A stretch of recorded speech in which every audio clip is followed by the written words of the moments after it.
अस्सलामुअलैकुम class 7th Mrs Rashida Imran Falcon House Grammar School campus 9 से आपसे मुखातिब हैं और आपको उर्दू की क्लास में खुशामदीद कहती हैं। क्लास आज 19 जनवरी और मंगल का दिन है और आज हम एक नया काम शुरू कर रहे हैं, वो है गज़ल और अल्लामा मोहम्मद इकबाल की गज़ल है जो आज हम इसकी रीडिंग स्टार्ट करेंगे। उसके बाद हम इसके अल्फाज मानी आपको समझाएंगे और उसके बाद फिर इसकी तशरीहात और उसके मशक़ी सवालात की तरफ जाएंगे। तो क्लास खोल लीजिए अपनी किताबें नज़मों की, जो कि आपकी किताब है नज़मों की मेरा इकबाल, चौथी किताब मेरा इकबाल की, और इसका सफ़ा नंबर 27 आपको खोलना है। ठीक है, सफ़ा नंबर 27 जैसा कि आप स्क्रीन पर देख रहे हैं कि ये गज़ल मैं इस वक्त बुलंद ख्वानी कर रही हूँ।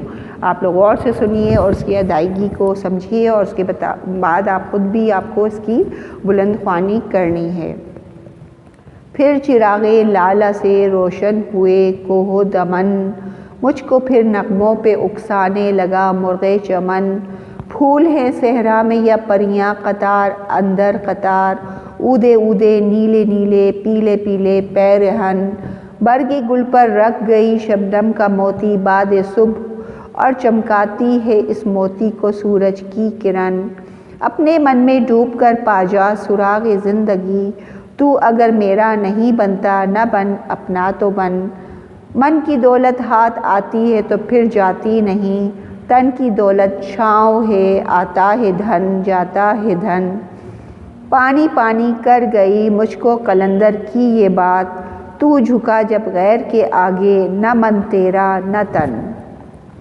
जी क्लास, ये तो हो गई इस गज़ल की बुलंद ख्वानी और आपको कुछ कुछ इसका अंदाज़ा भी हो रहा होगा कि देखिए इसके हर शेर में एक अलग ही जो है उन्वान है, एक अलग ही जो है मज़मून है हर शेर जो है उसका। और आपको ये मैं बात पहले बता चुकी हूँ कि गज़ल की जो ख़ास इनफरादियत होती है वो ये है कि इसका हर शेर जो है वो एक मुख्तलिफ नौइयत का होता है और इसमें कोई भी किसी एक टॉपिक पे गज़ल नहीं कही जा सकती, बल्कि गज़ल का हर शेर जो होता है एक नया टॉपिक लिए हुए होता है। इसीलिए जो है गज़ल का मरकज़ी ख़्याल एक नहीं हो सकता, बल्कि हर शेर का अलग ही मरकज़ी ख़्याल होता है। लेकिन क्लास ये नज़म जैसे कि आप जानते हैं कि नज़म जो है वो एक टॉपिक पर लिखी जाती है, कही जाती है, और जबकि गज़ल जो है वो उसका हर शेर जो है वो मुख्तलिफ उन्वान मुख्तलिफ टॉपिक पर होता है। और इस वक्त आपने इसकी बुलंद ख्वानी सुनी, आपको भी इसकी अच्छी सी तरह से बुलंद ख्वानी करनी है। और सबसे पहले तो आप स्क्रीन पे देखिए, हम इसके मुश्किल अल्फाज आपको समझा रहे हैं। जैसे कि आप स्क्रीन पर देख रहे हैं कि पहला लफ्ज़ है कोह। कोह का मतलब पहाड़, दमन का मतलब टीले, थोड़े पहाड़ों से छोटी छोटी जो ऊंचाइयाँ होती हैं, छोटी छोटे टीले होते हैं, उनको दमन कहते हैं। मुर्ग से मुराद यहाँ परिंदे हैं, मुर्गे चमन यानी बाग के परिंदे, चमन मतलब बाग। बाद सुबह का मतलब सुबह की ताज़ा हवा, सुबह की हवा। सुराग का मतलब खोज तलाश। धन कहते हैं दौलत को। पानी पानी करना का मतलब शर्मिंदा करना। कलंदर कहते हैं बुज़ुर्ग को, कोई पीर फ़कीर कोई बुज़ुर्ग जो बड़े बूढ़े जो कोई बात कह जाए।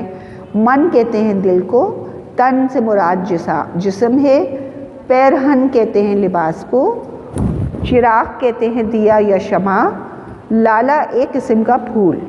ठीक है, तो ये सारी चीज़ें जो हैं ये इस वक्त जो की जा रही हैं ये अल्फाज के मानी हैं। ये नज़म गज़ल के अल्फाज के मानी आप इस वक्त कर रहे हैं। ठीक है, तो इसकी जो अगली क्लास जो हमारी होगी उसमें हम इसके मशक़ी सवालात और इसके तशरीहात की तरफ जाएंगे और उम्मीद है कि आपको इसके अल्फाज के मानी समझ में आ गए होंगे। करने का काम इस वक्त आपका ये है कि आप इस गज़ल की खुशखती करेंगे अपनी कॉपी में, और दूसरा काम जो आपका है कि अल्फाज मानी आपको कॉपी में लिखने हैं और इस तरह से फिर हम आगे इस काबिल हो सकेंगे कि हम इसको अल्फाज मानी को समझ कर और फिर हम इसके शेरों को समझ सकें, उसकी तफ़हीम कर सकें और उसकी तशरीहात कर सकें। ठीक है, ये हमारा अगला काम होगा और उम्मीद करती हूँ कि आपका क्लास वर्क कंप्लीट हो गया होगा। आपने जो पिछला काम जितना भी हमने किया है वो आपने मुकम्मल कर लिया होगा उसमें कोई काम आपको छोड़ना नहीं है। जितना काम मैंने कहा है, सवाल जवाब वगैरह सब आपकी कॉपी अप टू डेट होनी चाहिए। इंशाल्लाह अगली क्लास में आपसे मुलाकात होगी। मिसेस राशिदा इमरान को इजाज़त दीजिए। अल्लाह हाफ़िज़।